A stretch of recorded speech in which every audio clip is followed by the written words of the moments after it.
Guys, mentor Sunil, Aastha speech and hearing care का YouTube channel. और इतनी सारी बात ऑटिज्म एडीएचडी के बारे में हो चुकी है, होती रहेगी।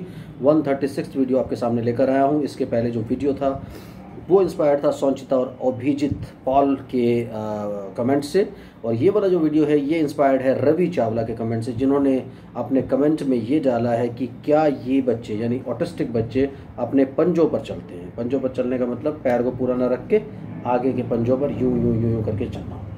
तो दोस्तों सबसे पहले चैनल को सब्सक्राइब कीजिए, लाइक कीजिए, शेयर कीजिए, दोस्तों में फैला दीजिए। और 8168790299 इस नंबर को नोट करके रख लीजिए, ये मेरा पर्सनल नंबर है। अगर आप इंडिया के बाहर से कॉल करते हैं तो 0091 इंडिया का ISD कोड लगाना बिल्कुल ना भूलें। नंबर आपको थंबनेल में भी मिल जाएगा। आप थंबनेल की एक स्क्रीनशॉट लेकर के नंबर को आप अपने पास लिख करके मुझे डायल कर सकते हैं। तो दोस्तों, इंडिया से कॉल करना चाहते हैं, कंसल्ट करना चाहते हैं 1000 रुपीज़। इंडिया के बाहर से कॉल कर रहे हैं, कंसल्ट कर रहे हैं तो 2000 रुपीज़ आपको अकाउंट में ट्रांसफ़र करना पड़ता है। अब आते हैं सीधे वीडियो पर, कंटेंट पर।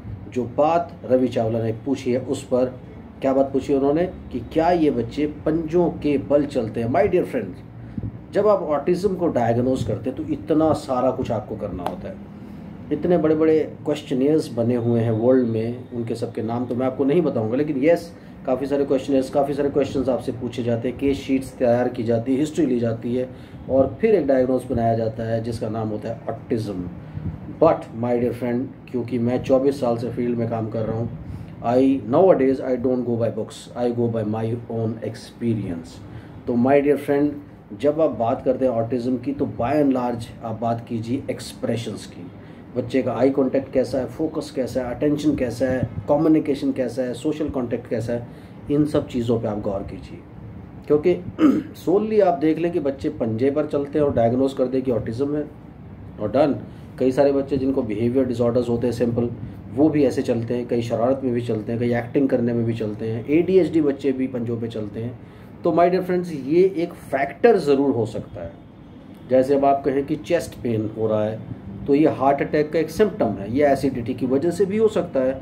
अगर आप इसको कहें कि ये तो चेस्ट में पेन हो गया तो हार्ट अटैक ही आ गया, मस्कुलर पेन भी हो सकता है। एंड 99% चेस्ट के पेन्स मस्कुलर पेन्स होते हैं। इसी तरह से जब पंजों पे बच्चा चलता है तो शरारत में चल सकता है, वो आपको तंग करने के लिए चल सकता है, उसमें बिहेवियर डिसऑर्डर हो सकता है, वो अटेंशन सीकिंग हो सकता है, उसकी वजह से चल सकता है। इसके लिए अगर वो पंजों पे चलता है, आप डायग्नोस नहीं कर सकते कि वो ऑटिस्टिक है।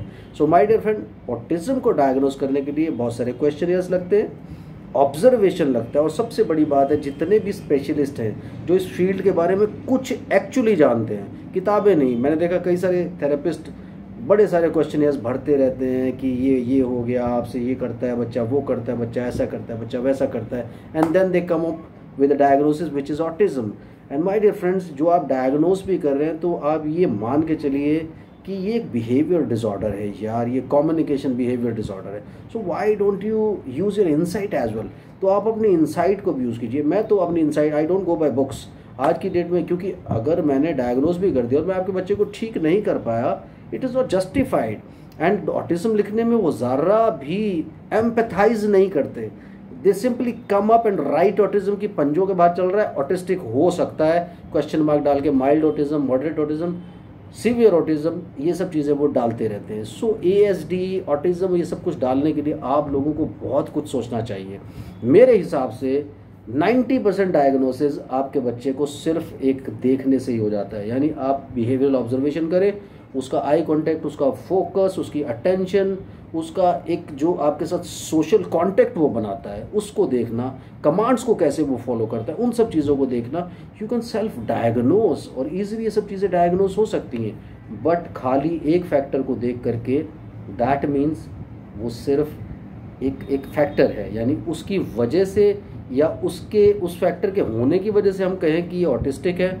No my dear friend, final diagnosis आप स्पेशलिस्ट से मिलकर बनाइए। अगर आपके बच्चे को किसी ने डायग्नोस किया है ऑटिस्टिक तो आप मुझसे रीडायग्नोस करवा सकते हैं उसकी वीडियोस भेज के, क्योंकि वीडियोस में या उसकी एक अपीयरेंस में जब आप वीडियो कॉल करते हैं या वीडियो दिखाते हैं वो कैसा रिस्पॉन्ड करता है उसी से डायग्नोस हो जाता है। आपको बहुत ज़्यादा पर्चों की ज़रूरत नहीं होती, पेपर वर्क्स की ज़रूरत नहीं होती।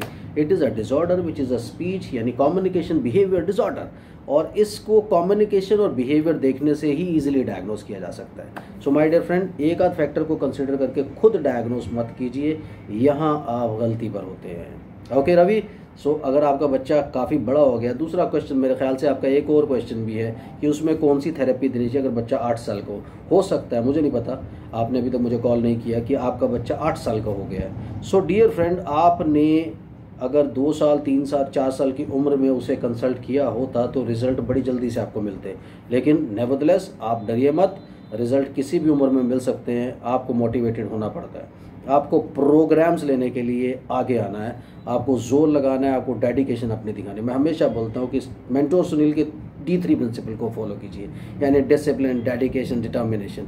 आप किसी भी उम्र के बच्चे को भी ठीक कर सकते हैं, किसी भी डिसऑर्डर के बच्चे को भी ठीक कर सकते हैं। आपकी तपस्या सबसे ज़्यादा इंपॉर्टेंट है। सो दोस्तों, देखते रहिए आस्था स्पीच एंड हियरिंग केयर। आज के लिए इतना ही। आप भी कमेंट करते रहिए ताकि आपके कमेंट्स पर भी हम कुछ वीडियोस बनाते रहें। Bye bye.